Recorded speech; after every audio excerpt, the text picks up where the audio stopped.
in the way they want. Freedom is essentially the autonomy and the ability to act as you please. And that ability to act is not without restrictions. There are restrictions, but those restrictions are the exception. The restriction has to be justified.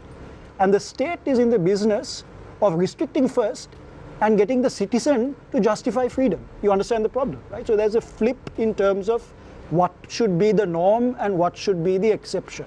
And we have to really work hard at getting the state to understand what freedom is. And I think if you look at what has happened over the last few months and more recently, I'm seeing something interesting emerging.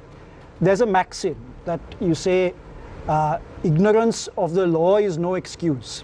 So if I go on the street in a zone that happens to be 40 kilometers an hour and I don't see the sign and the police stop me, I can't say I didn't know. I mean, I'm usually driving at 50 kilometers an hour. I didn't realize I had just entered a zone. Ignorance of the law is no excuse.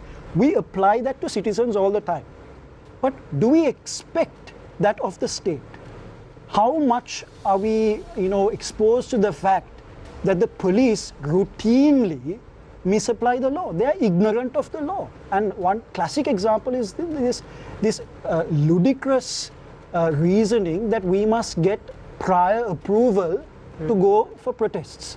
Now the section in the law is very, very clear, extremely clear. Section 77 of the police ordinance. You must give prior notice before going on a protest. There's a difference between approval and notice. Now, who is going to explain the law to the police? Surely the state has to have its apparatus in place so the law is actually known by the law enforcement officials so they don't misuse the law. So every time someone insists on a prior approval for the protest, they're actually violating the law because the law does not require that.